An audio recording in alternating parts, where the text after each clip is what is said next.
Hi, I'm Hamish Black, and welcome to Writing on Games. I guess I'm just gonna have to say it, Mafia III is the most painfully disappointing game I have played in a long time. It's not just a bad game and a technical mess, although it certainly is those things. The reason this game stings so much in particular is because it follows 2010's Mafia II, one of the most pointedly subversive and criminally underrated games I have ever played. Both games have some surface level similarities, sure. They both focus on mundane tasks, coupled with a large, technically open world whose environment you have limited interactions with. The main difference between these games, however, can be boiled down to this sentiment. Mafia II is a story about routine, whereas Mafia III just is routine.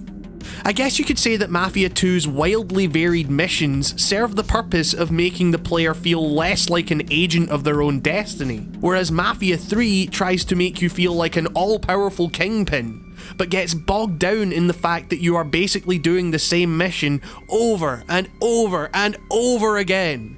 I'm not even kidding, each racket or series of missions follows exactly the same pattern. Go talk to a person in their little hut, watch an awkward, poorly animated cutscene, go cause enough damage to a racket by killing enforcers or stealing cash in order to lure the boss out, go back and talk to the weirdo in the hut, and then go and confront and kill the boss of that racket. It's not like the level design is compelling enough to justify this mission design being so played out.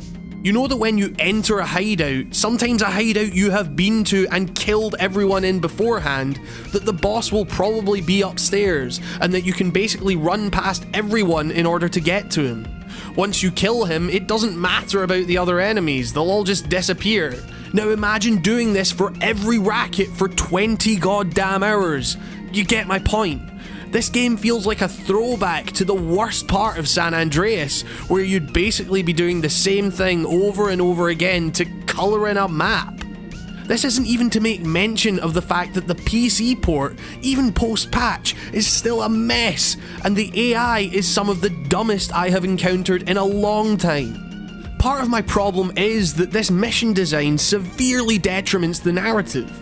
In trying so desperately to make the game an open world, the game's story becomes fragmented in such a way that it's impossible to know or care about who it is you're going after.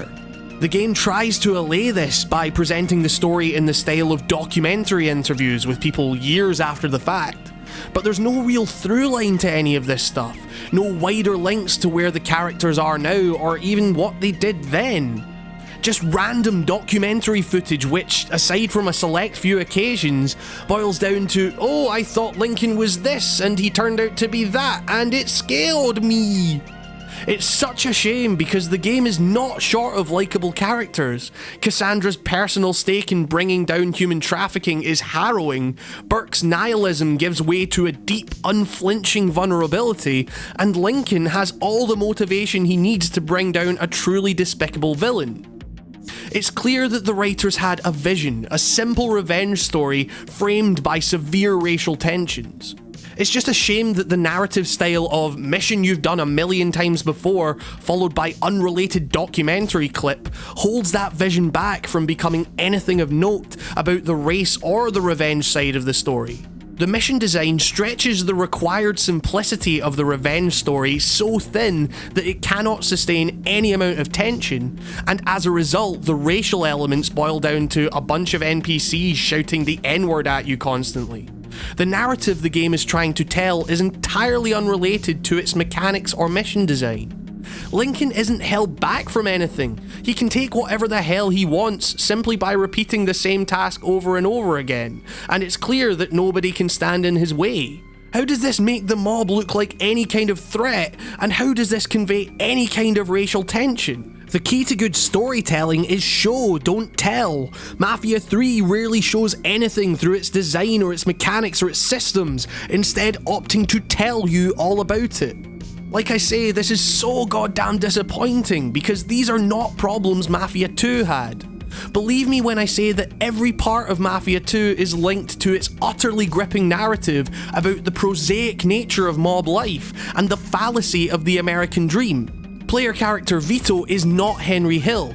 He wasn't born to be a gangster, he simply fell into the life because, in his words, he was poor and there wasn't much work around.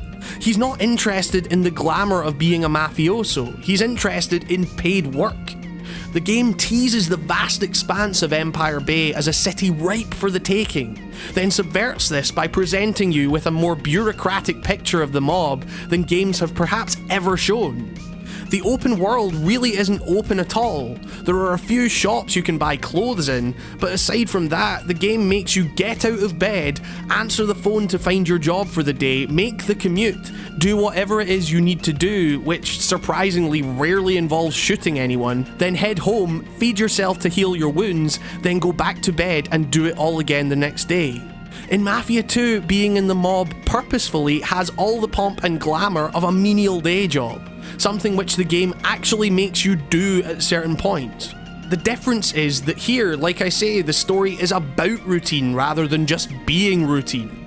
The missions here are actually wildly varied, taking you to different, uniquely designed locations and spanning decades in terms of its story, so you're never in the same place for too long.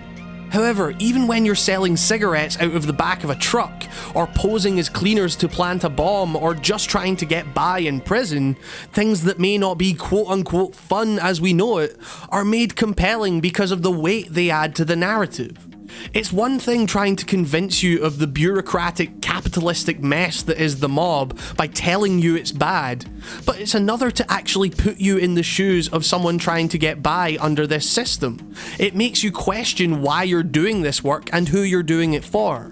You are never allowed that Vice City moment of towering over those you have conquered, because the game wants you to know that under this system, you cannot conquer anything.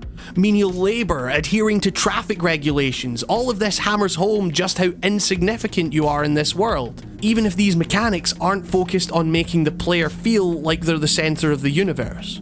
I would say that this system-level subversion of what we expect from open-world games and gangster narrative in general is far riskier than saying your game is about race by having characters meaninglessly spew racial epithets at your character. The thing is though, at the time Mafia II met with largely mediocre reviews because compared to other open world games, it really isn't that open. That was the point though, it teases you with an open world that's yours to apparently conquer, then deliberately closes it off from you to make a larger point about the nature of American life at the time. The idea that, for example, GameSpot's review unfavourably said it felt limited compared to Just Cause 2 is absolutely wild in its myopia. The problem is that now we have Mafia 3, it feels like the new development team took those decidedly stupid criticisms to heart and opened up the world to the player. In more traditional sandbox style, they made the primary mechanic one of building an empire. In so doing, however, they robbed the game of any narrative weight it may have otherwise had. As such, we're left with a glitchy, barely working, boring, repetitive, meaningless slog of a game that just is routine rather than using a varied mission structure to tell a story about routine. Even if its themes give off the impression of depth, its mission and narrative structure simply don't allow for the mechanical, systems-level depth that its predecessor delivered in spades. Mafia 2 proved that just because your mechanics aren't fun in the traditional sense, does not negate them from being utterly engaging. On the other hand, Mafia 3's world may be yours for the taking, but it comes at the cost of any reason to care. So there you have it, my thoughts on why Mafia 3 is woefully lacking in comparison to its predecessor. Seriously, Mafia 2 didn't get nearly as much attention as it deserved thanks to the risks it took, and I honestly can't believe the reviews at the time missed the mark so badly. I actually wrote an article for Vice Gaming on the merits of Mafia 2's subversive approach, and I'll link that in the description if you want to see more of my thoughts on this incredible game. I'd also just like to thank my patrons who truly make this show possible. If you'd like your name in the end scroll, access to scripts or soundtracks, or even early access to the episodes themselves, please consider pledging. Even small donations help me out more than you can possibly know.